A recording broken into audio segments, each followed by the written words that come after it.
This is the final part of Sweet Baby. Today, I break out the ruler, use a piping tip in an unconventional way, and fancify our Sweet Baby carriage with silver paint. If there were ever a design that I needed to mark the surface of to know where to pipe, this would be it. In order to get the lines not only straight, but to ensure they all meet up properly at the correct point, I'm bringing in the precision tools to get the job done. This is also where taking the time to draw the design out on paper first is extremely valuable. It took me a few tries and probably a centimeter off of my eraser to get all of the markings in the right spots. A couple of things to note if you are trying to draw on your cookie with an edible marker and ruler.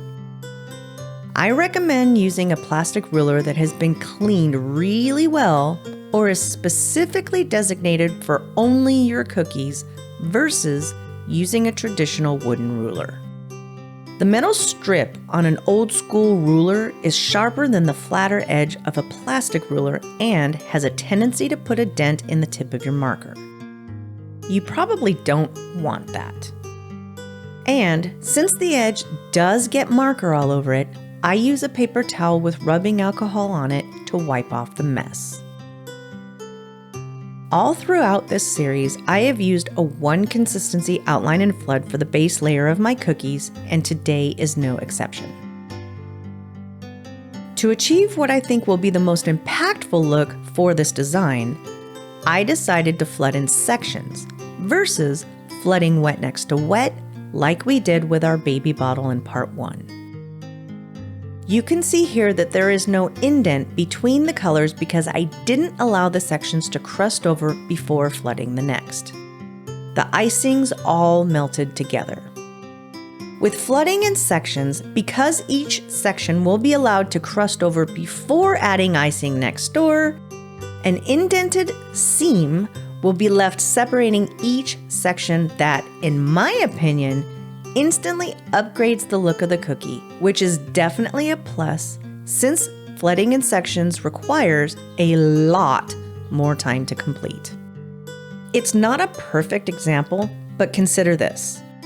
The baby bottle had 3 sections and from start to finish took me 3.5 minutes to flood, including scribe time.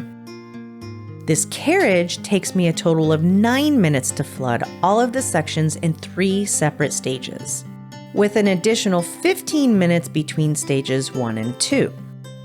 So mathing all of that, we are looking at 3.5 minutes total for the bottle and 39 minutes for the carriage. It had better look more upgraded. Here's the tragic part of this though.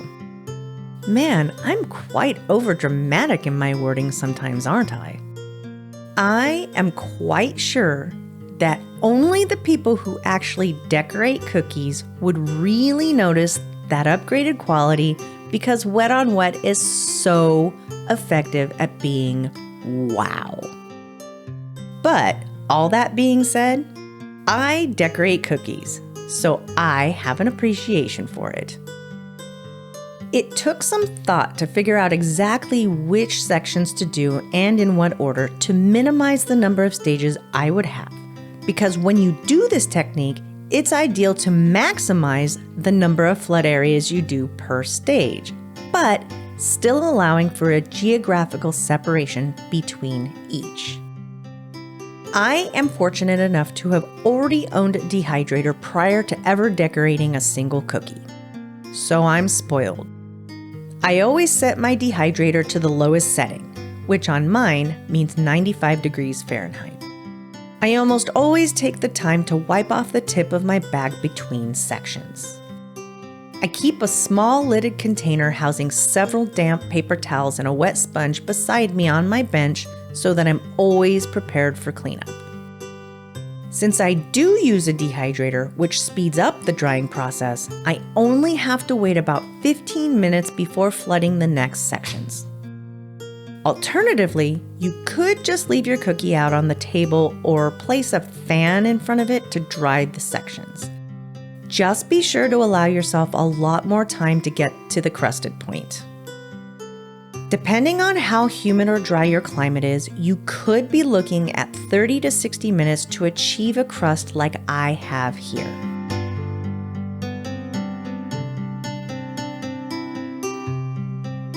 You will know when your cookie is ready for the next round when the icing changes from the lighter in color, super glossy, wet look, like the icing I just laid down, to the darker colored matte finish of the section next to it. Remember when I said I almost always clean my tip? This would be the almost. Sometimes I forget and the icing reminds me. Of all of the sections of this cookie, this is the most difficult. Piping such a tiny outline and then flooding a nice even seam on two sides between the crusted sections, all the while trying not to completely block what I'm doing with my hand in front of the camera, is not the easiest thing I have ever done. And 2 months ago, I couldn't have pulled it off. You want to know the secret? The thing that made it happen? Since I'm a broken record, you will already know if you've seen more than a few of these commentaries. No, it's not how much I hate seeing the outline on the finished cookie. It's that other thing I say all the time. Practice makes progress and progress propels. I am not a naturally talented artsy-fartsy person with steady hands. In fact, sometimes I have really shaky hands, but this kind of art is very forgiving. So if you find yourself thinking, I can't do that, chuck that notion out of your mind and replace it with something to the effect of, ugly cookies still taste good until they look awesome and taste good. Here's a little walk down memory lane of how this has been an evolution of tasty, ugly cookies. Let go of it and lay it down. Lay the line down. Lay the line down and then, whatever.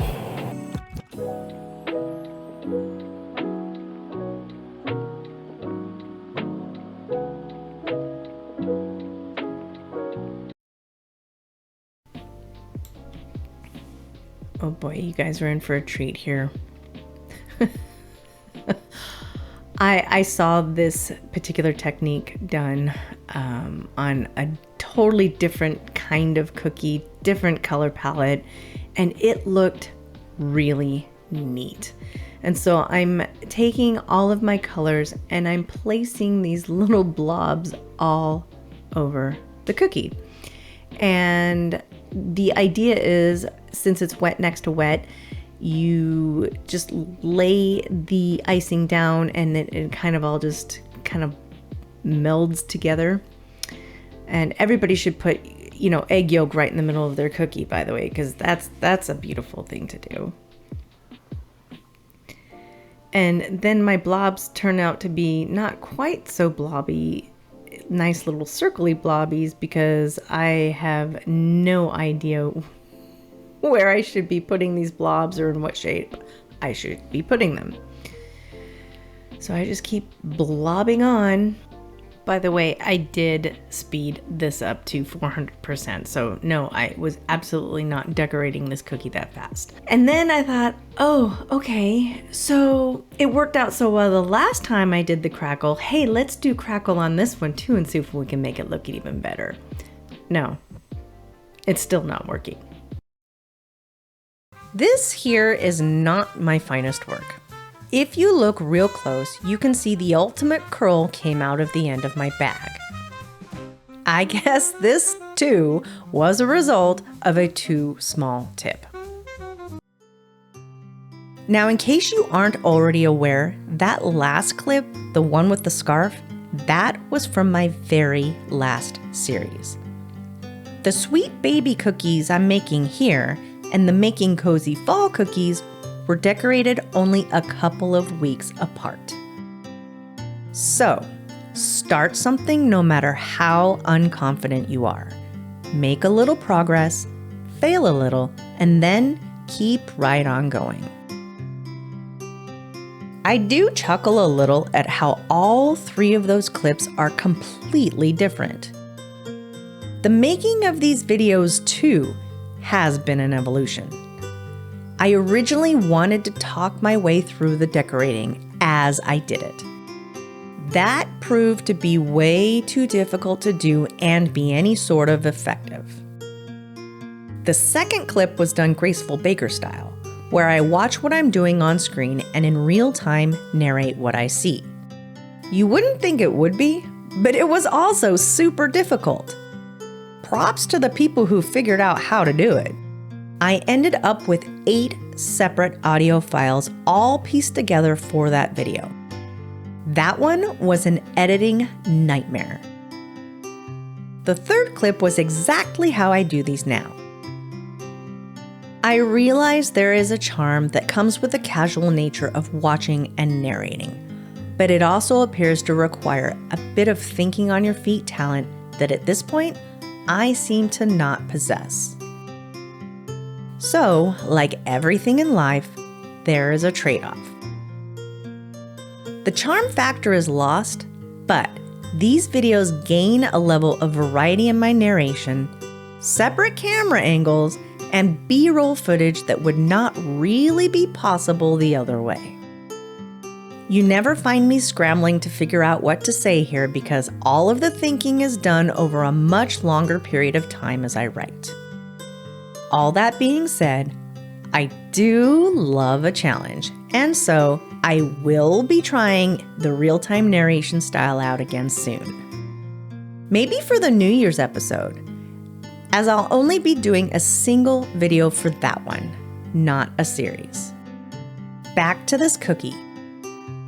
I try really hard to lay a nice, puffy, even line next to the already crusted over sections so that I don't have to do much with my scribe, as getting the scribe too close to the seam can ruin it.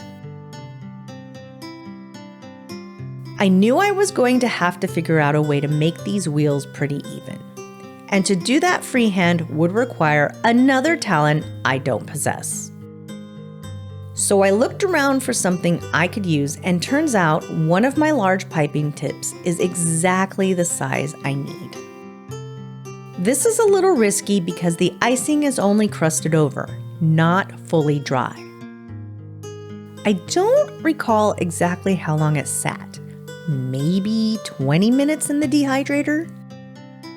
I'm careful not to push down too hard on the tip or the scribe.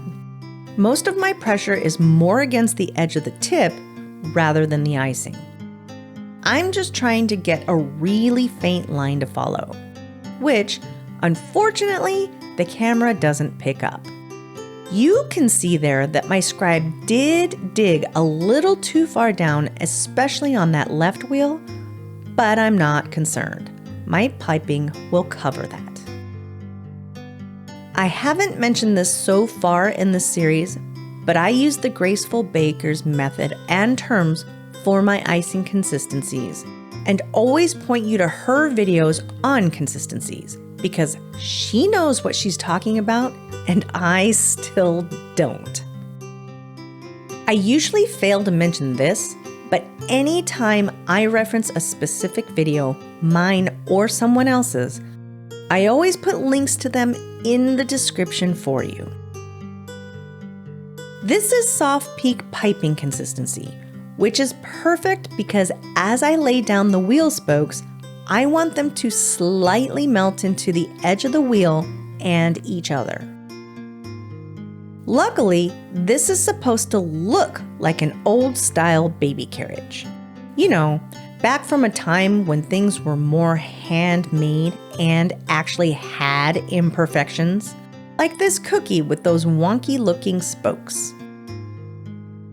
It's probably not really necessary to do this, but I do still take the time to settle out the ends of the lines a bit. And if you're looking for it, there is a difference. But in all reality, it probably is a real waste of time, especially when you consider these cookies aren't being sold to anyone.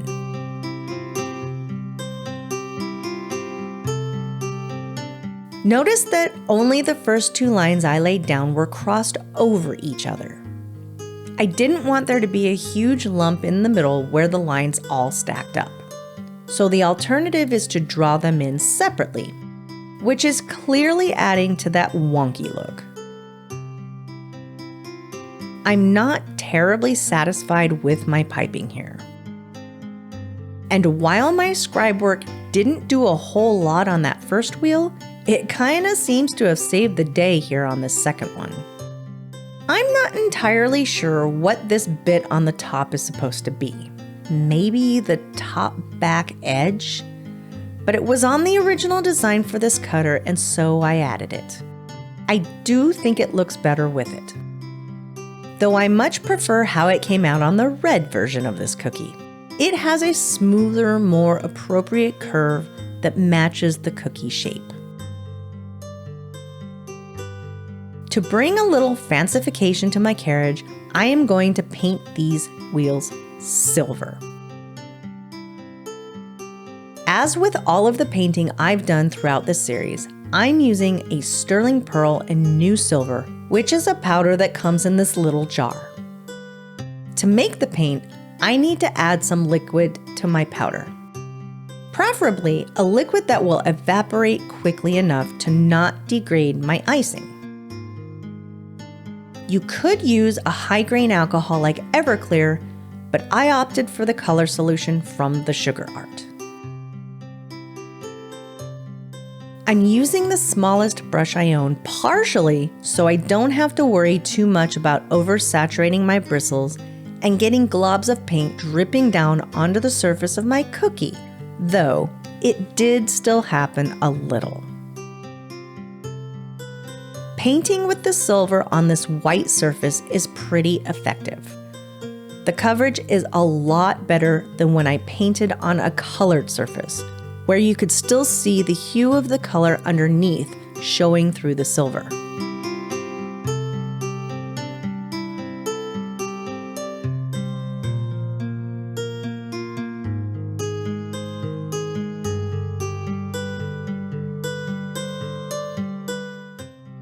It still takes a couple of coats, but I'm satisfied with the final turnout. Now to add the final touch by applying a tiny amount of soft peak icing to the back of my candy cane transfer. And then, as carefully as I can, I stick it down.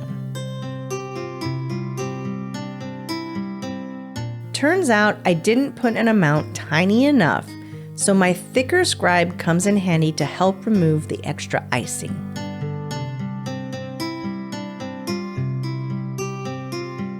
That's a wrap on Sweet Baby, but stay tuned as I always include a sneak peek of what's coming up.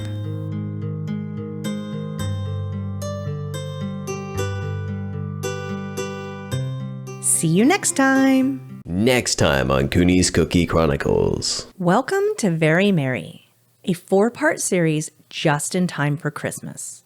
Throughout this series, we will be showcasing 8 holiday-inspired designs using 3 basic colors, failing a little, and painting with gold luster dust.